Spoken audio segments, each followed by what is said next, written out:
अखण्डं सच्चिदानन्दम् अवाङ्मनसगोचरम्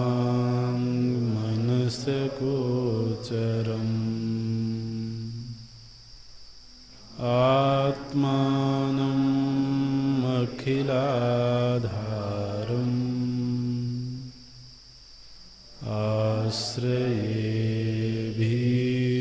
आश्रयेऽभीष्टसिद्धये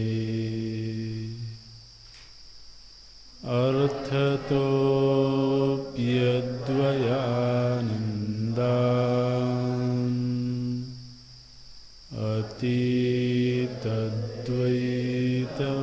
अतीतद्वैतभानतः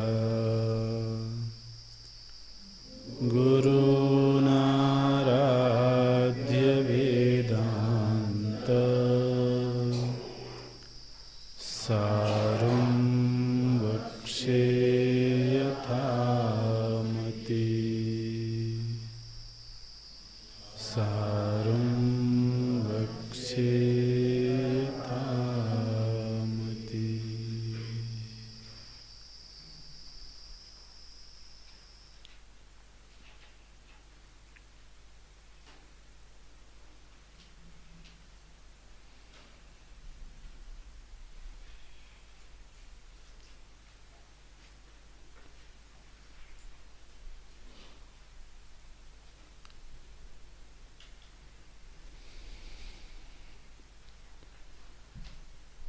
अनयैव आवरणशक्त्या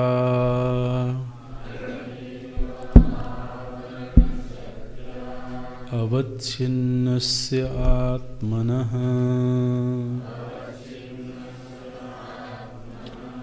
कर्तृत्व भोक्तृत्व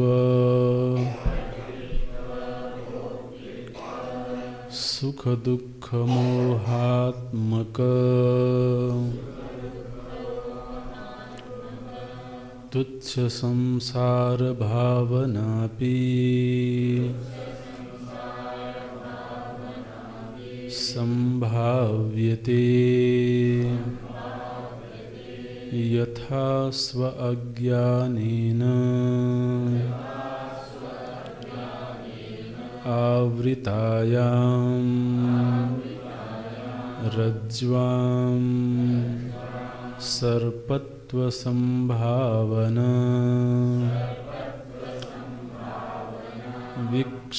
विक्षेपशक्तिस्तु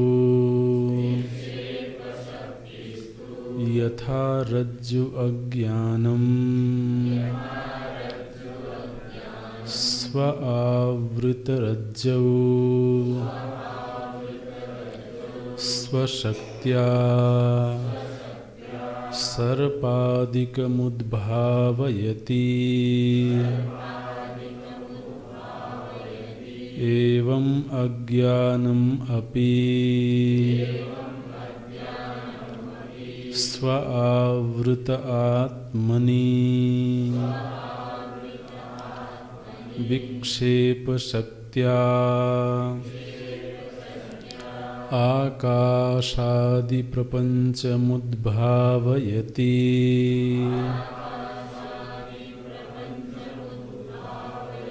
तादृशं सामर्थ्यं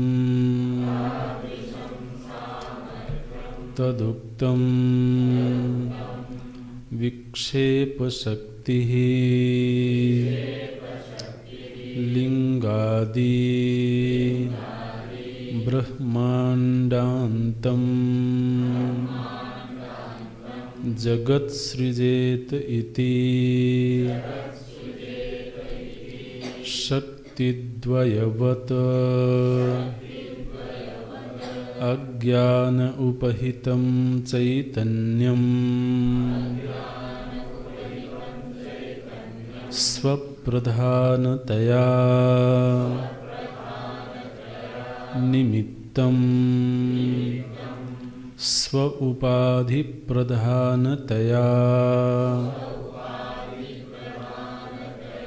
उपादानं च भवति यथा लूता तन्तुकार्यं प्रति स्वप्रधानतया निमित्तं स्वशरीरप्रधानतया उपादानं च भवति उपादानं च भवति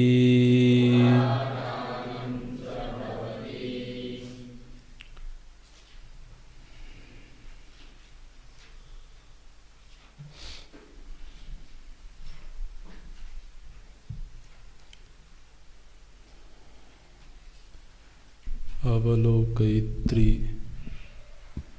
बुद्धि विधायकतया आवरण नामकं शक्ति आत्मानं आच्छादयति। जिज्ञासु की बुद्धि के ऊपर आवरण करके मानो कि यह अज्ञान आत्मा को आच्छादित सा कर लेता है। इस प्रसंग के संदर्भ में परसों एक प्रश्न उठाया गया था कि चूंकि बुद्धि अज्ञान का कार्य है, तो कारण को कार्य से पूर्व होना चाहिए। यहाँ कहा गया कि अज्ञान बुद्धिस्थ है, बुद्धि में है।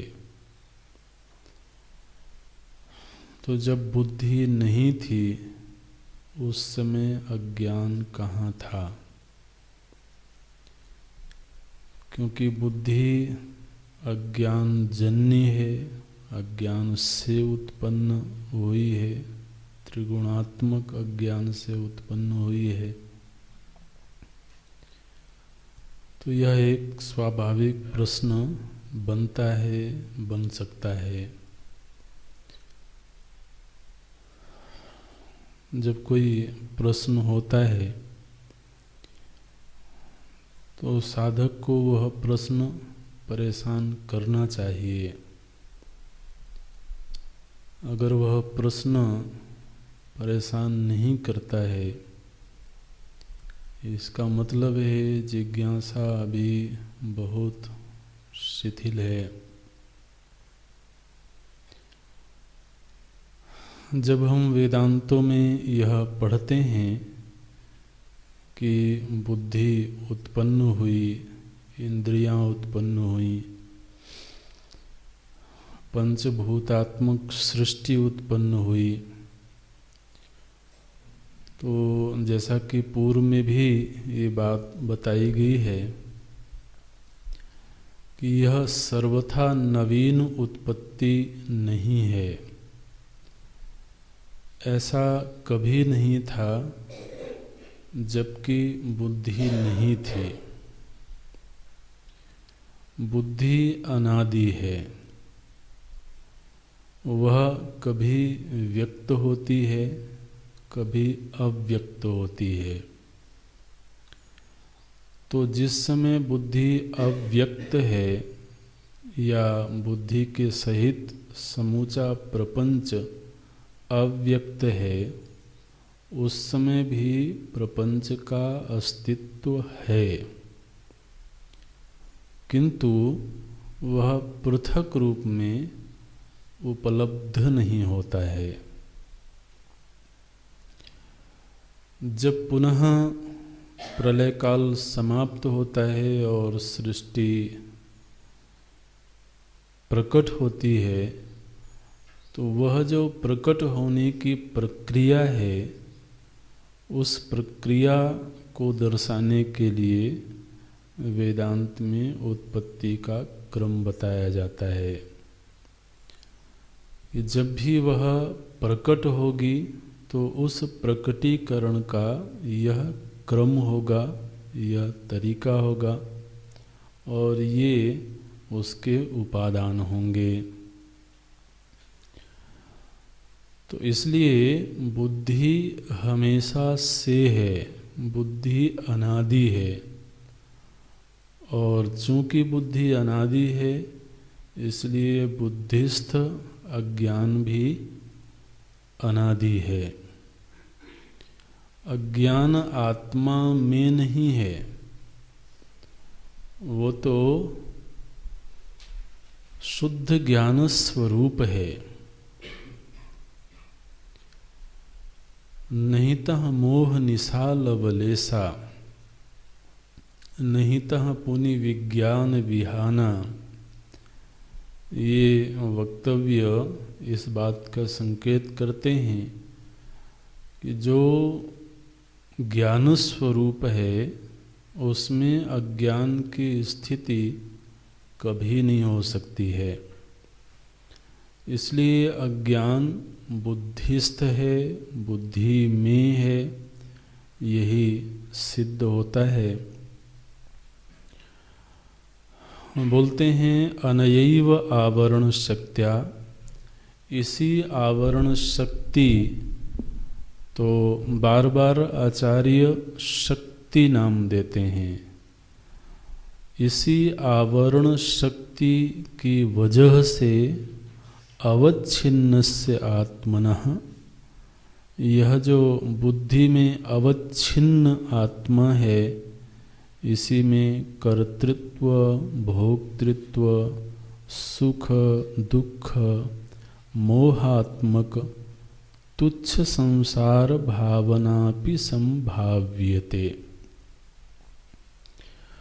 तो इसी जो परिच्छिन्न आत्मा है, जिसको आज के दिन हम जीव के रूप में अनुभव करते हैं, व्यक्ति के रूप में अनुभव करते हैं, इसी के भीतर कर्तृत्व, भोक्तृत्व आदि की संभावना पैदा हुई। इन समस्त अनर्थों के मूल में परिच्छिन्नता की अनुभूति है। नाल्पे सुखमस्ति, वेद में ये वाक्य आता है, अल्पे सुखम नास्ति न अल्पे सुखम अस्ति, यो वै भूमा तत्सुखम। अहम के अस्तित्व की जो अनुभूति है, वह जब तक परिच्छिन्न के रूप में रहेगी, तब तक परम सुख की स्थिति प्राप्त नहीं हो सकती है। अल्पे सुखम नास्ति, परिच्छिन्ने सुखम नास्ति। तो अहम का अस्तित्व जब तक परिच्छिन्न के रूप में मालूम पड़ता रहेगा, जब तक एक शरीर तक सीमित मालूम पड़ता रहेगा, तब तक ये कर्तृत्व, भोक्तृत्व आदि बना रहेगा। इसलिए इस आवरण शक्ति ने जो बड़ा कमाल किया, वो ये किया कि जो अपरिच्छिन्न अस्तित्व है, जो अखंड अस्तित्व है, उसको सीमित अस्तित्व के रूप में भासित करवा दिया। तो साधक को अपने परिच्छिन्न अस्तित्व से प्रेम नहीं करना चाहिए। अगर वह अपनी परिच्छिन्नता से प्रेम करता है, इसका मतलब है कि वह अज्ञान से प्रेम करता है। क्योंकि यह जो शरीर में सीमित अस्तित्व की अनुभूति है, यह अज्ञान जन्य है, विचारजन्य नहीं है। विचार करने से अस्तित्व शरीर में सीमित किसी भी तरह से नहीं सिद्ध होता है, किंतु अनादिकालीन अज्ञान और फिर उससे उत्पन्न जो अस्मिता है, योग दर्शन में अविद्या के बाद जो दूसरा क्लेश बताया गया, वो अस्मिता है। अस्मिता माने अस्तित्व को सीमित अनुभव करना, अस्तित्व को व्यक्तित्व के रूप में अनुभव करना। तो पहले अविद्या, फिर अस्मिता, उसके बाद फिर राग, द्वेष और अभिनिवेश।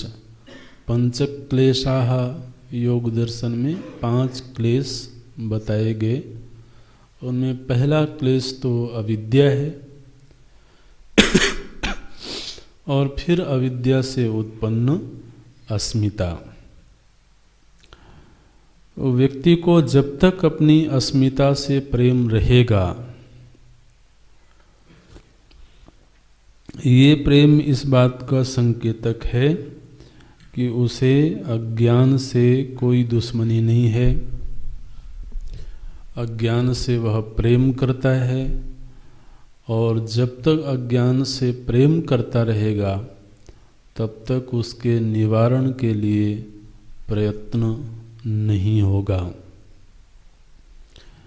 इसलिए ये परिच्छिन्नता का निवारण होना चाहिए। स्त्रीत्व, पुरुषत्व, मनुष्यत्व, ब्राह्मणत्व, शूद्रत्व, ये जितनी भी अनुभूतियाँ हैं ये सब की सब अज्ञानजन्य अनुभूतियाँ हैं।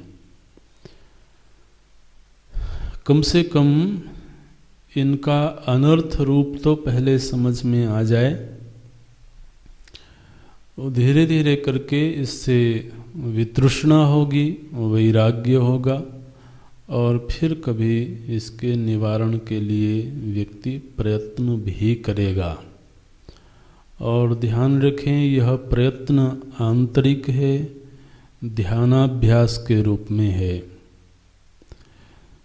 इसलिए ये जो भी विद्या हम श्रवण करते हैं, यह विद्या तब तक फलित नहीं हो सकती है, तब तक प्रभावी नहीं हो सकती है, जब तक कि हम ध्यान का प्रयत्न नहीं करें। इसलिए ये बार बार हम कहते हैं, कहते रहेंगे कि ध्यान का अभ्यास करना चाहिए। जितना वक्त मिले, दिन में 1 बार, 2 बार, 3 बार, जब जब अवसर हो, अवसर निकाल करके ध्यान में बैठने का प्रयत्न अवश्य होना चाहिए। यह विद्या कोई खिलवाड़ की विद्या नहीं है। अगर हमने ऐसा नहीं किया तो ये होगा कि हमने शास्त्रों का अध्ययन कर लिया है, शास्त्रों में जो बातें बताई गई हैं उनसे हम परिचित हो गए हैं, इन्फॉर्म्ड हो गए हैं, किंतु वह मेरी विद्या है, मेरे जीवन में उसका प्रभाव है, यह तब तक समझ में नहीं आ सकता है जब तक कि हम एकाग्रचित्त हो करके ध्यानाभ्यास नहीं करेंगे। ध्यानाभ्यास होगा तो धीरे धीरे शरीर के प्रति जो मोह है, शरीर से जो महत्व बुद्धि है, वो शिथिल होगी। जब तक हम केवल व्यावहारिक जीवन जीते हैं तो चूंकि व्यवहार में शरीर की बड़ी भूमिका है, शरीर के बिना व्यवहार होता नहीं है, इसलिए शरीर के प्रति महत्व बुद्धि बनी रहती है, बढ़ती रहती है। और यह शरीर के प्रति जो मोह है, जो महत्व बुद्धि है, यह बिल्कुल अज्ञान का परिणाम है, नासमझी का परिणाम है। इसलिए इससे बाहर निकलना है, इससे मुक्त होना है। अंतर्मुखी होकर के ध्यानाभ्यास का प्रयत्न करना चाहिए। तो ये जो सीमित अस्मिता है, इस सीमित अस्मिता की अनुभूति के अनंतर फिर कर्तृत्व का जन्म हुआ, भोक्तृत्व का जन्म हुआ। ये सब हमारे भीतर हैं। कर्तृत्व माने कर्तापना, भोक्तृत्व माने भोगेच्छा। तो चूंकि मैं सीमित हूँ और मुझे असीम चाहिए, तो मैं फिर कुछ कर्म करूँगा, कोई प्रयत्न करूँगा। तो जब कर्म होगा तो वो कर्तृत्व पूर्वक ही होगा। इसलिए कर्म के संदर्भ में कर्तृत्व का जन्म हुआ और भोग के संदर्भ में भोक्तृत्व का जन्म हुआ। तो पहले तो अवच्छिन्नस्य आत्मनः, यह जो आत्मवस्तु है यह अवच्छिन्न है, सीमित है, यह अनुभूति जन्म लेती है। फिर मुझे कुछ करना है, कुछ करके फल मिलेगा तो उसका उपभोग करना है। इन वृत्तियों का जन्म हुआ और फिर जब कर्म हुआ तो उसके बाद कर्म के फल के रूप में हमारे सामने परिस्थिति आई और वह परिस्थिति हमारे भीतर सुख या दुख की वृत्ति को जन्म देती है। तो यह सुख और दुख की वृत्ति भी हमारे भीतर है। ध्यान रखें, सुख किसी वस्तु में नहीं है। सुख किसी वस्तु का धर्म नहीं है और दुख भी किसी वस्तु का धर्म नहीं है। ये सुख और दुख नाम की जो अनुभूतियाँ हैं, वृत्तियाँ हैं, ये हमारे भीतर हैं। केवल जो बाह्य वस्तुएं हैं वो इन वृत्तियों को उद्दीप्त करती हैं। तो एक ही वस्तु जो किसी समय दुख देती है, भाव बदल जाने पर, विचार बदल जाने पर वही वस्तु सुखद हो जाती है। कोई वस्तु सुखद मालूम पड़ती हो, कालांतर में भाव बदलने पर वही दुखद हो जाती है। तो यदि तो दुख किसी वस्तु या किसी व्यक्ति में होता तो फिर वो हमेशा ही दुख देता, या सुख यदि किसी वस्तु, व्यक्ति, स्थान आदि में होता तो वो हमेशा दुख ही देता। और सुख दुख ये दोनों ही स्थितियां हमारे भीतर हैं। बाह्य परिस्थितियां हमारे भावनाओं के आधार पर, हमारे विचारों के आधार पर केवल इनको उद्दीप्त कर देती हैं। किसी व्यक्ति के प्रति बुरा भाव है तो उस व्यक्ति के दर्शन से दुख की वृत्ति उद्दीप्त हो जाएगी। किसी के प्रति मोह का भाव है, सुख का भाव है, तो उस व्यक्ति की सन्निधि से सुख वृत्ति उद्दीप्त हो जाएगी। लेकिन ये दोनों हमारे ही भीतर हैं और हम इनको अपने सामर्थ्य से, अपने विचारों से प्रबंधित कर सकते हैं, मैनेज कर सकते हैं। तो सुख दुख मोहात्मक, मोह माने उल्टी समझ, गलत समझ, अच्छे को बुरा समझ लेना, बुरे को अच्छा समझ लेना, अज्ञान को ज्ञान समझ लेना, ज्ञान को अज्ञान समझ लेना, ये सब मोह है। मोहात्मक तुच्छ संसार भावनापि संभाव्यते। तो इस तरह से इस पूरे संसरण को यह एक तरह से संभावित कर देता है। यह जो आवरण शक्ति है, इसने एक पॉसिबिलिटी पैदा कर दी, एक संभावना पैदा कर दी कि अब वह जो आत्म वस्तु है वो अपने आप को संसारी के रूप में अनुभव करे। यथा स्व अज्ञानेन आवृतायाम रज्ज्वाम सर्पत्व संभावना।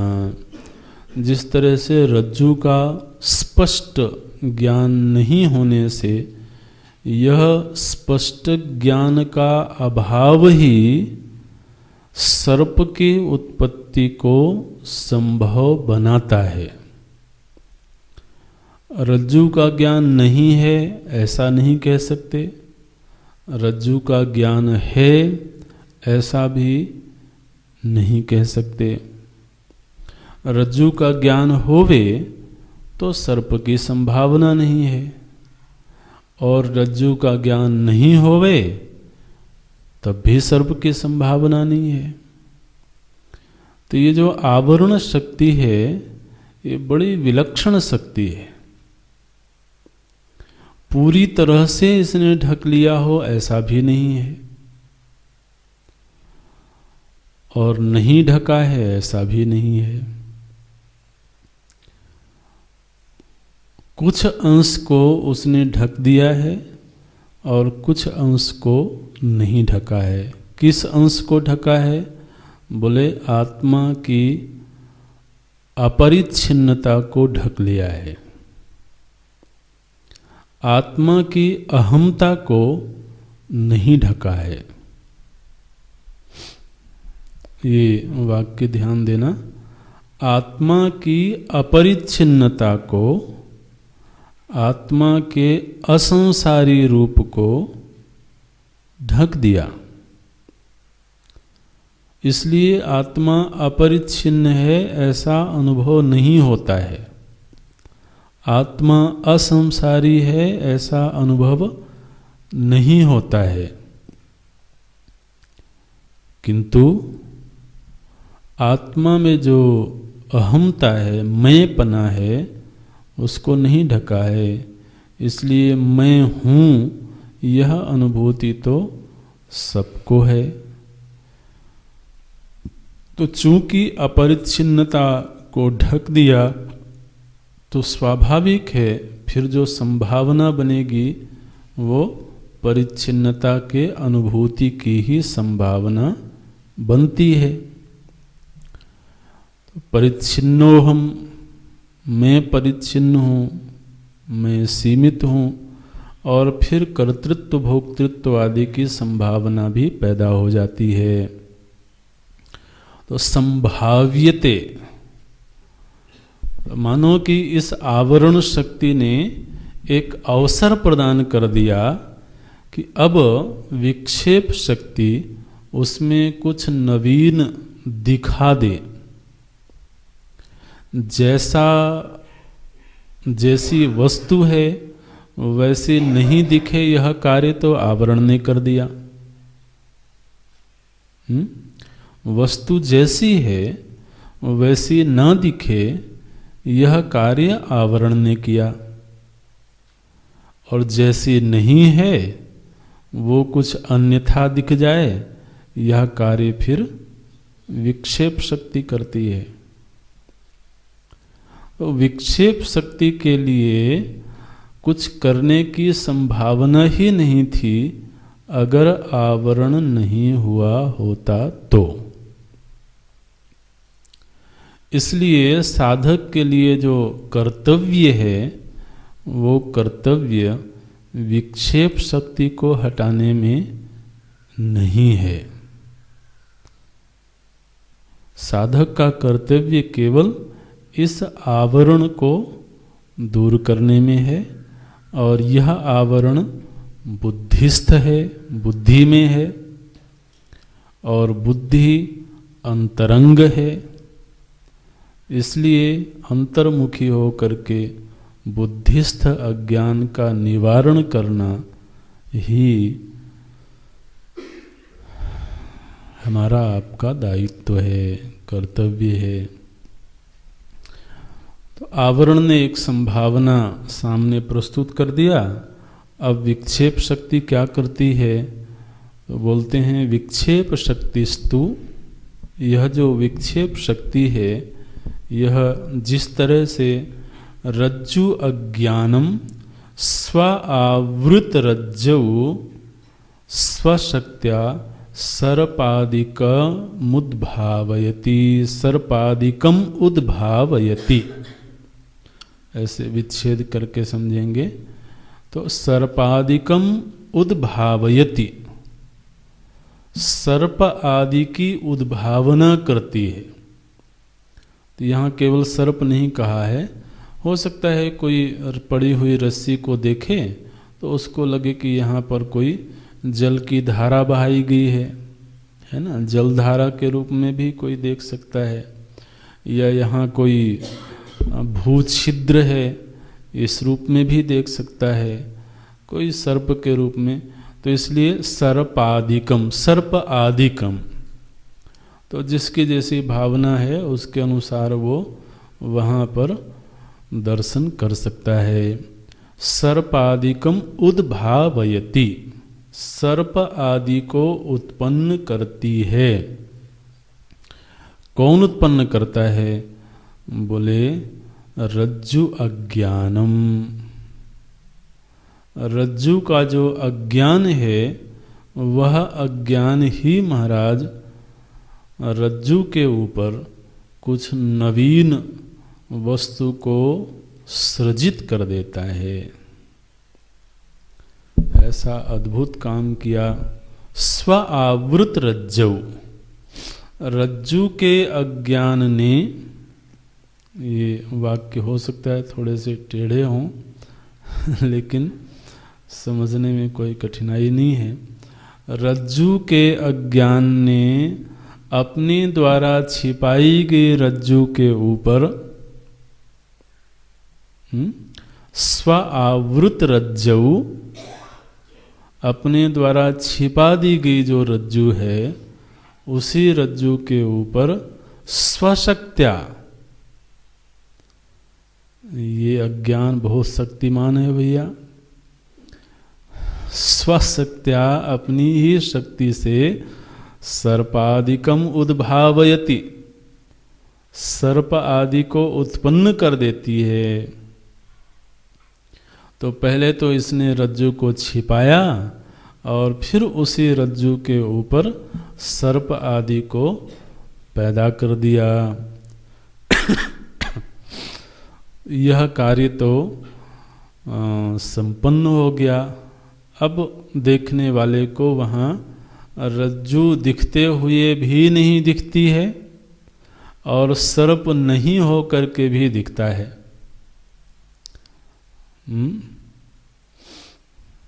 ऐसा कमाल हुआ है। एवं अज्ञानम अपि, ठीक इसी तरह से जो आत्म संबंधी अज्ञान है, आत्मा के यथार्थ के ज्ञान का अभाव रूप जो अज्ञान है, उसने क्या किया? बोले स्व आवृत आत्मनि, अपने द्वारा छिपाई गई आत्मा में, स्व आवृत आत्मनि विक्षेप शक्त्या, विक्षेप शक्ति के द्वारा आकाशादि प्रपंचमुद्भावयति, आकाश आदि प्रपंच को उत्पन्न कर देता है। कौन उत्पन्न कर देता है? बोले अज्ञान की जो विक्षेप शक्ति है। तो इस अज्ञान ने पहले तो आत्मा को छिपाया और फिर आत्मा को छिपा करके इसमें महाराज आकाश आदि को उत्पन्न कर दिया। तो ये आकाश आदि आप समझिए सर्प स्थानीय हैं। इसीलिए ये व्यक्ति को भयभीत करते रहते हैं। बोले आकाश ने तो हमको कभी भयभीत नहीं किया। अरे आदमी डरता किससे है? दुनिया से ही तो डरता है, परमात्मा से थोड़ी कोई डरता है। व्यक्ति के मन में जो भय है वो परमात्मा से है कि जगत से है?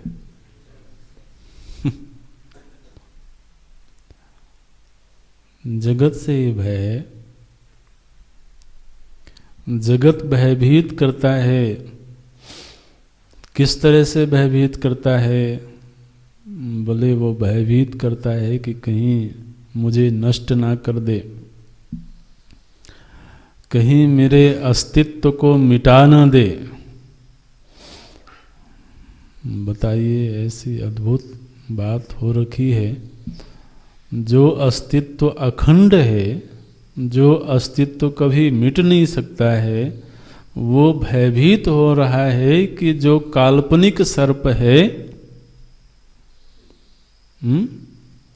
जो काल्पनिक सर्प है वह यथार्थ अस्तित्व को कहीं नष्ट ना कर दे। आपको बात पकड़ में आती है?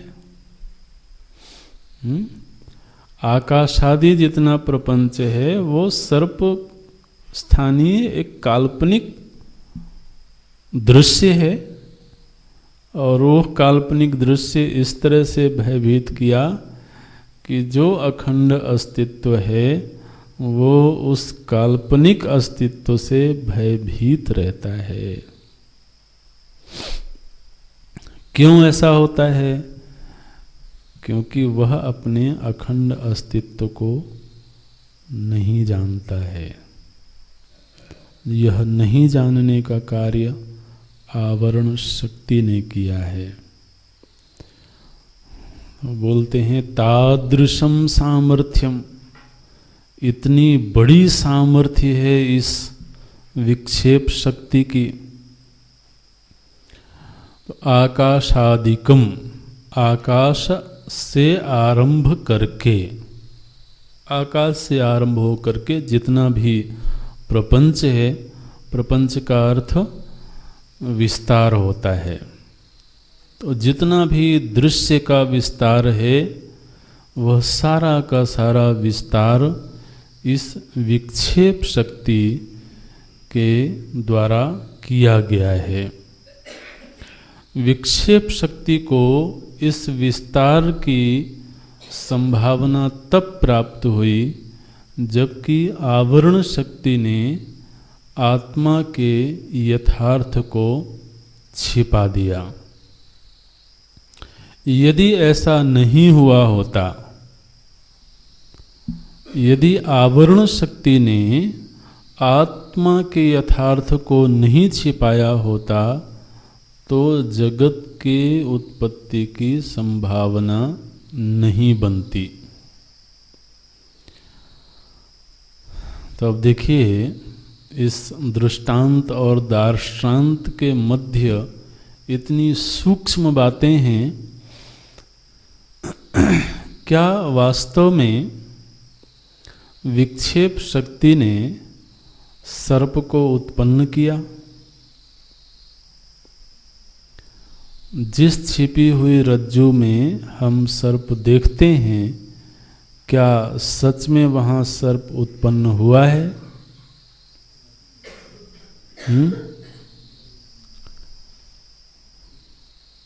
उत्पन्न नहीं हुआ, लेकिन दिखा। उत्पन्न नहीं होकर के दिखा, लेकिन दिखा। और न केवल दिखा बल्कि उसने हमारे अंदर भय भी पैदा किया। ठीक है? तो जब व्यक्ति कहता है कि यदि संसार नहीं होता, आप कहते हो कि संसार नहीं है, तो ये संसार हमें सुख दुख कैसे देता? जो नहीं है वो सुख दुख थोड़ी ही दे सकता है। ऐसे आदमी कभी तर्क करता है कि हमको सुख भी मिलता है, दुख भी मिलता है। आप कहते हो जगत है नहीं, तो जो जगत नहीं है वह हमें सुख दुख कैसे दे सकता है? तो हम प्रश्न करते हैं कि जो सर्प नहीं है उसने भय पैदा किया कि नहीं किया? तो क्यों भयभीत हो रहे हो? भयभीत हुए? बोले हाँ, मैं जानता नहीं था इसलिए भयभीत हो गया। यही बात तो दुनिया के संदर्भ में भी है। दुनिया को जानते नहीं इसलिए तो दुनिया सुख दुख दे रही है। जिस दिन जान जाएंगे उस दिन ये ना सुख देगी ना दुख देगी, व्यक्ति आनंद में रहेगा। तो गैर जानकारी ही दुनिया के विषय में ना समझी ही हमारे भीतर सुख दुख को पैदा करती है। देखिए, ऐसा ये अज्ञान का विचित्र कार्य है। रज्जु को ढका भी नहीं भी ढका, और उसके अंदर नवीन सृष्टि की भी और नहीं भी की। वहाँ कुछ हुआ भी नहीं और बहुत कुछ हो गया।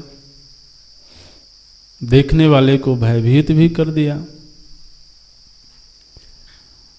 ठीक इसी तरह से यह जो आवरण शक्ति है, यह इस अखंड अस्तित्व को मानो कि ढक लिया है। आप सच में ऐसा मत मान लेना कि उसने ढक लिया है, उसकी कोई हिम्मत नहीं है, लेकिन मानो कि उसने ढक लिया है। और फिर विक्षेप शक्ति ने मानो कि जगत को पैदा कर दिया है। यह भी मानो कि ही है। मानो कि विक्षेप शक्ति ने जगत को पैदा कर दिया है। आकाशादिकम उद्भावयति इव, मानो कि उसने पैदा किया है। तदुक्तम विक्षेप शक्ति ही लिंगादि ब्रह्मांडांतम जगत सृजेत। यह जो विक्षेप शक्ति है लिंग शरीर से लेकर के और ब्रह्मांड तक का सृजन करती है। ये जो सृजन की बात हम पढ़ते हैं वेदांत में, चूंकि एक दृश्य दिखता है, तो दृश्य दिखता है तो वो कैसे दिखा इसकी व्याख्या करनी होती है। ध्यान रखना, वेदांत सृष्टि की उत्पत्ति में प्रयोजन नहीं रखता है। वेदांत ये सिद्ध नहीं करता है कि सृष्टि उत्पन्न हुई है, बिल्कुल नहीं। चूंकि हमको सृष्टि दिख रही है, इसलिए उस दिखने की व्याख्या मात्र है।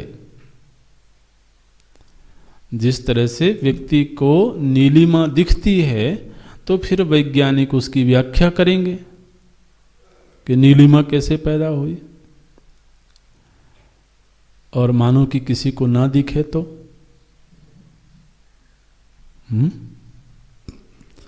जबरदस्ती व्याख्या करनी आएंगे कि देखो नीलिमा ऐसे ऐसे उत्पन्न होती है। वो कहेगा मुझे नीलिमा दिखती ही नहीं है, तो फिर क्यों व्याख्या कर रहे हो। तो इसी तरह से जगत जब तक दिखता रहता है, जब तक सत्य के रूप में दिखता रहता है, तभी तक वेदांत सृष्टि प्रक्रिया का वर्णन करता है। जिस दिन जगत अनस्तित्व के रूप में भासने लगे, जिस दिन जगत काल्पनिक सत्य के रूप में भासने लगे, उस दिन वेदांत के इस सृष्टि प्रक्रिया की कोई आवश्यकता नहीं है।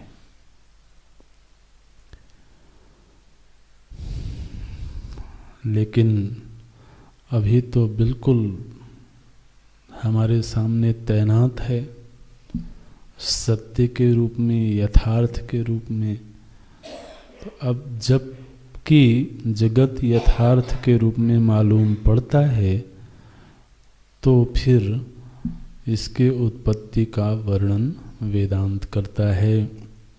हमने पूर्व में बताया होगा कि कोई भी उत्पत्ति होती है, उसमें मुख्य रूप से 3 कारण होते हैं: उपादान कारण, निमित्त कारण और करण कारण। उपादान कारण, निमित्त कारण और करण कारण। तो कारण बोलते हैं जो नियत पूर्व भावी हो, है ना। किसी भी कार्य की उत्पत्ति से पूर्व जिसका होना अनिवार्य है, उसको कारण बोलते हैं। तो अब चूंकि यहाँ पर यह संकेत किया गया कि सृष्टि के उत्पत्ति के मूल में विक्षेप शक्ति है, तो यह विक्षेप शक्ति कारण के रूप में है। लेकिन कोई भी शक्ति बिना शक्तिमान के कार्य नहीं करती है। एक सिद्धांत हम लोगों को तो पक्का रखना चाहिए, कोई भी शक्ति बिना शक्तिमान के स्वतः प्रवृत्त नहीं होती है, स्वतः कोई कार्य नहीं करती है। तो जब यह कहा गया कि यह विक्षेप शक्ति जगत का सृजन करती है, तो क्या यह शक्ति स्वयं अपने बल से सृजन करती है या किसी का आश्रय लेकर के सृजन करती है? तो बोलते हैं नहीं, ये चैतन्य के आश्रित होकर के ही जगत का सृजन करती है। तो कारण के रूप में 3 कारण मुख्य रूप से देखे जाते हैं। उपादान कारण उसको बोलते हैं यत उपादाय कार्यम प्रवर्तते। जिस मटेरियल, जिस साधन को लेकर के कोई कार्य बनता है उसको उपादान कारण बोलते हैं। तो जैसे मिट्टी से घट बना, तो मिट्टी घट का उपादान कारण है। फिर उस कार्य की उत्पत्ति का प्रयोजन जिसमें है, उस कार्य की उत्पत्ति का प्रयोजन जिसमें है उसको निमित्त कारण बोलते हैं। घट क्यों बना? कुम्हार की इच्छा से बना है ना। जो बनाने वाला है उसकी इच्छा थी कि मैं घट बनाऊं, इसलिए घट बना। तो घट का निमित्त कारण कुम्हार होगा, जिसके मन में प्रयोजन है उस कार्य के उत्पत्ति की। और तीसरा, जिन साधनों का प्रयोग करके वह कार्य बना, वो साधन तो करण कारण कहलाते हैं। तो कोई भी उत्पत्ति निरर्थक नहीं होती है। एक बात को हमको याद रखना चाहिए, सृष्टि में कोई भी उत्पत्ति, कोई भी सृजन निरर्थक नहीं है। उस सृजन के पीछे कोई ना कोई प्रयोजन अवश्यमेव है। जिसको हम सृष्टि में अवांछित के रूप में देखते हैं, उस अवांछित का भी कोई प्रयोजन है। इस सृष्टि के संचालन में अगर दैवी वृत्तियों की भूमिका है तो आसुरी वृत्तियों की भी भूमिका है। देवताओं की आवश्यकता है तो असुरों की भी आवश्यकता है। इसलिए सृजन कभी भी निष्प्रयोजन नहीं होता है।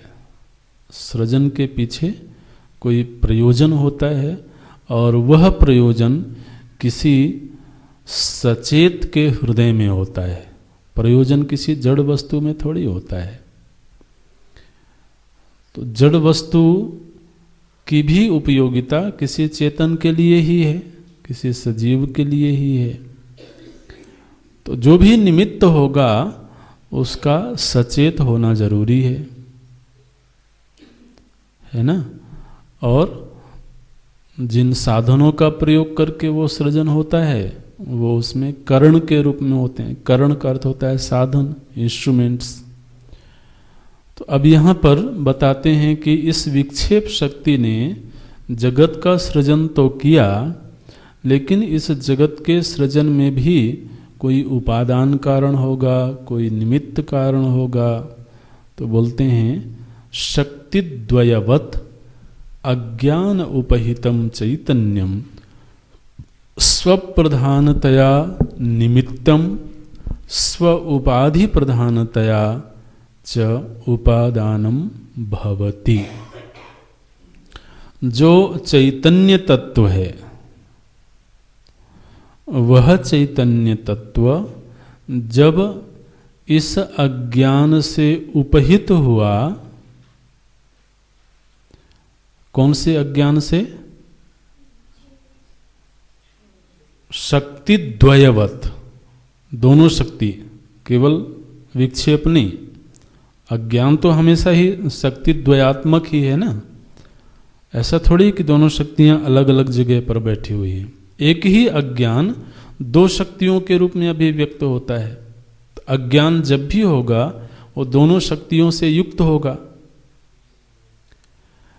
तो शक्तिद्वयवत, शक्तिद्वय से युक्त, ये शब्द आपके ग्रंथ में है कि नहीं है?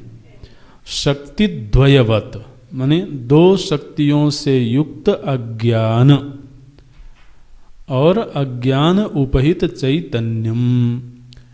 तो शक्तिद्वय से युक्त जो अज्ञान है उस अज्ञान में उपहित चैतन्य ही इस सृष्टि का निमित्त कारण है और वही चैतन्य इस सृष्टि का उपादान कारण भी है। पहले केवल मूल बात इतना समझना है। एक ही चैतन्य तत्व अज्ञान से उपहित होकर के इस सृष्टि का उपादान कारण बनता है और वही चैतन्य इस सृष्टि का निमित्त कारण बनता है। अच्छा, अब ये उपादान और निमित्त कारण कैसे बना? बोले चैतन्यम स्वप्रधानतया निमित्तम स्व उपाधि प्रधानतया उपादानम च भवति। तो पहले दृष्टांत को समझ लें, आगे दृष्टांत दिया गया है। यथा लूता तंतु कार्यम प्रति स्वप्रधानतया निमित्तम स्वशरीर प्रधानतया उपादानम च भवति। लूता का अर्थ होता है मकड़ी। जो मकड़ी जाला बनाती है ना घरों में, तो यह जो मकड़ी है महाराज इतने बड़े बड़े जाले बनाती है, और जाला बनाने के लिए वो मिट्टी कहीं से नहीं लाती है। ये लाती है कहीं? ना तो वो कहीं से मिट्टी लाती है, ना कहीं सीमेंट खरीदने जाती है, न कहीं सरिया खरीदने जाती है, वो कहीं से कुछ नहीं लाती है। वो अपने शरीर से ही वो चीज़ें उत्पन्न करती रहती है और जाला बन जाता है।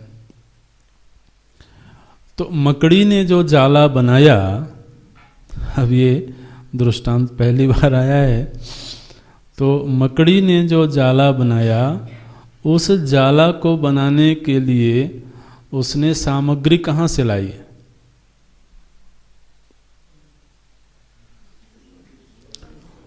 बोले कभी बनाते हुए देखा नहीं। चलो देख लेना किसी दिन गौर से।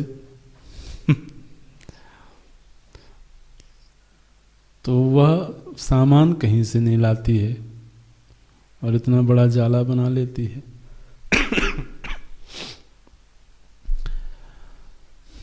तो कहाँ से बनाती है? बोले अपने शरीर से उत्पन्न करती है।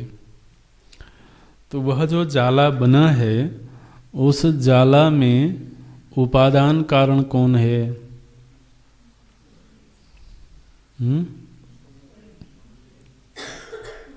मकड़ी है। और निमित्त कारण कौन है? मकड़ी ही है। लेकिन उपादान कारण शरीर की प्रधानता से है, क्योंकि शरीर से वो चीज उत्पन्न हुई है, ठीक है।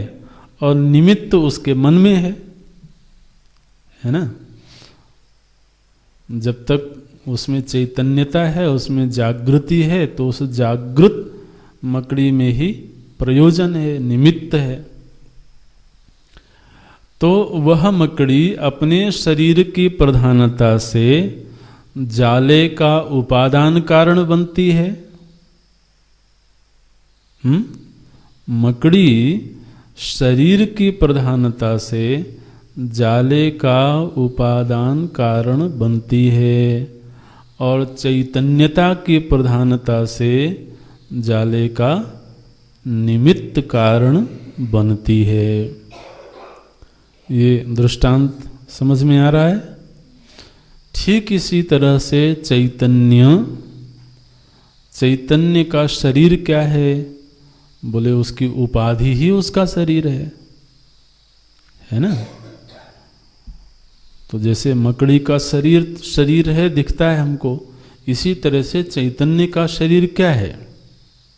जिसमें वो उपहित है, उसकी उपाधि है। तो अपनी उपाधि की प्रधानता से चैतन्य इस सृष्टि का उपादान कारण बनता है और स्वयं की प्रधानता से, अर्थात चैतन्य रूपता की प्रधानता से वह इस सृष्टि का निमित्त कारण बनता है। तो महाराज ये सृष्टि क्या है? बोले ईश्वर के द्वारा बुना गया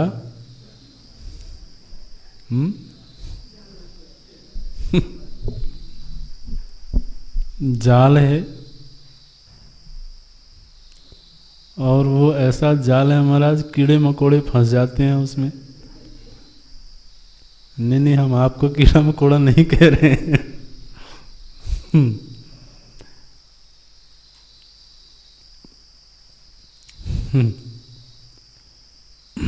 वाह मेरी मालिक, तूने किया कमाल। आपने तो बड़ा कमाल कर दिया। नीचे धरती ऊपर गगन विशाल, वाह मेरे मालिक तूने किया कमाल।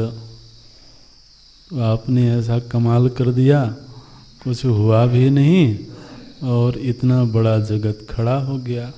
केशव कही न जाई का कहिए, देखत तव रचना विचित्र अति, समुझी मन ही मन रहिए। शून्य भीति पर चित्र रंग नहीं, तन बिनु लिखा चितेरे, धोए मिटई न। केशव कही न जाई का कहिए। हे केशव, आपकी ये रचना तो समझ में आती नहीं है। देखत तव रचना विचित्र अति, अत्यंत चित्र विचित्र रचना देख करके समुझी मन ही मन रहिए। तो प्रभु जी ने ये किया महाराज, अपने उपाधि के प्रधानता से वही इस सृष्टि के उपादान कारण हैं, और स्वयं की चैतन्यता की प्रधानता से वही इस सृष्टि के निमित्त कारण भी हैं। तो सृष्टि का उपादान कारण और निमित्त कारण दोनों एक ही चैतन्य तत्व है।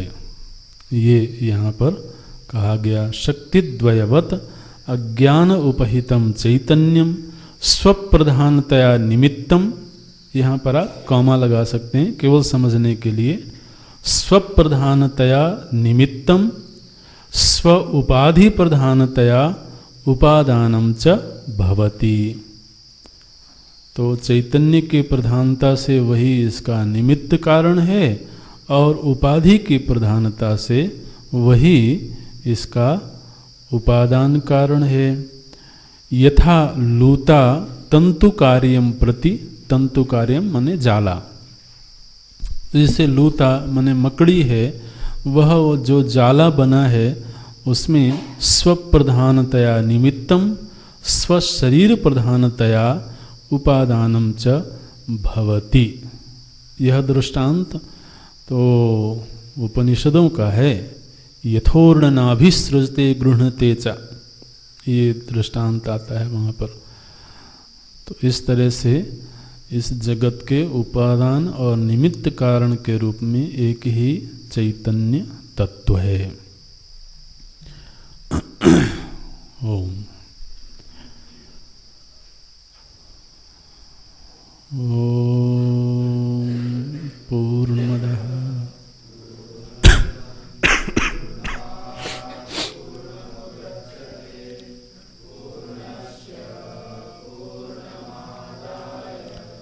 पूर्णमेवावशिष्यते। ओम शांति शांति शांति। हरि ओम। श्री